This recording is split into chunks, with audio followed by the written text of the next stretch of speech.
I'm going to tell the story of J.W. Nixon II's, his reputation for having the gift of healing.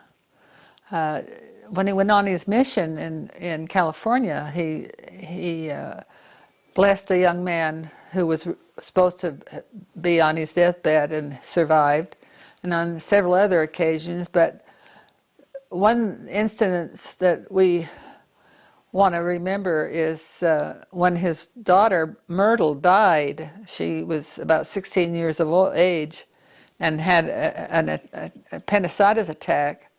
And according to Dennis, he was rushing to the doctor and to rush back, and he didn't make it back in time. And he was always sorry that he wasn't able to give her a blessing in order to help her live instead of die. That was a very hard time in his life. Dennis, did you have something you want to add? Yes, I recall when Grandma Olive and I were talking one time, and we used to talk a lot because I used to work in the garden side by side her, and she was telling me about her sister Myrtle, how that about 2 weeks before she had passed away, that she and Myrtle were up in the attic of the Mercantile there in Huntsville. Huntington. Yeah, up in Huntington, and that Myrtle had gotten into a coffin and said, "This is the one I want to be buried in," which was kind of ominous. And 2 weeks later, she died from this appendicitis.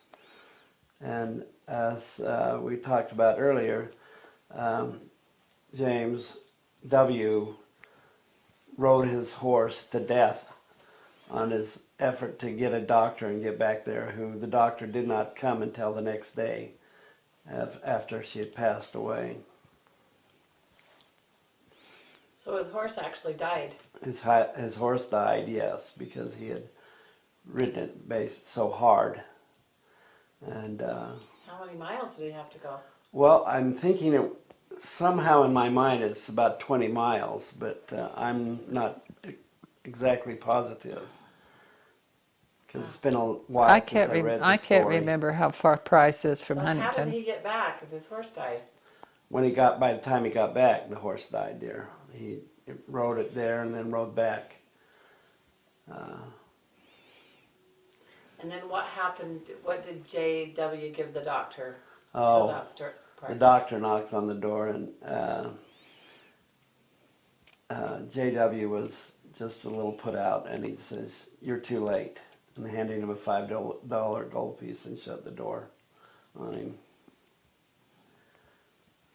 It was a hard time for him. Yeah. It wasn't easy.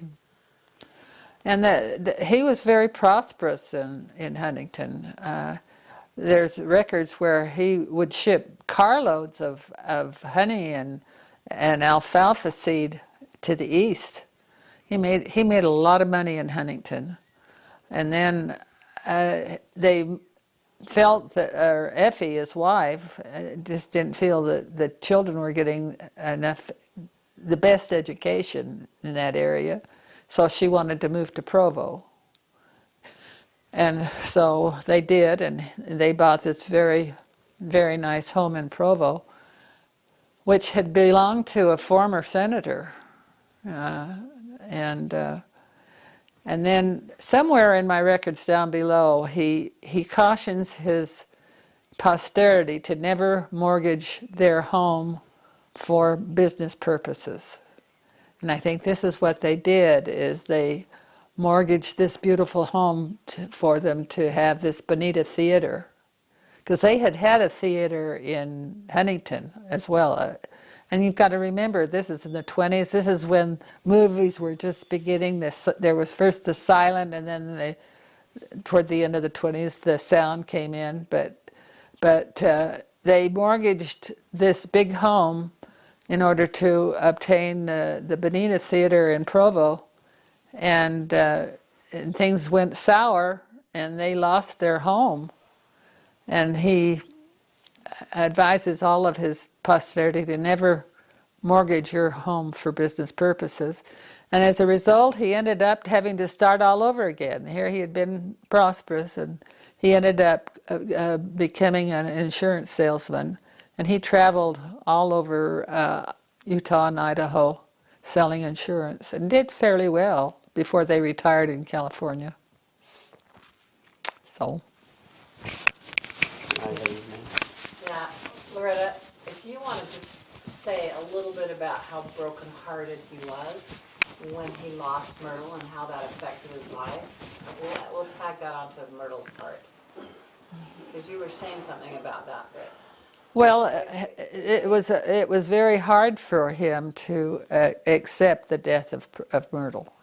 I think Aunt Grace, told me one time that she didn't say you're not supposed to have favorites, but he thought a great deal of her, and then to have her taken from him, it broke his heart.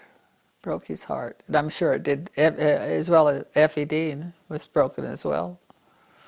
But they were great examples for all of us that to never give up when things go wrong for us, that we just keep going and don't lose our testimonies when we lose everything.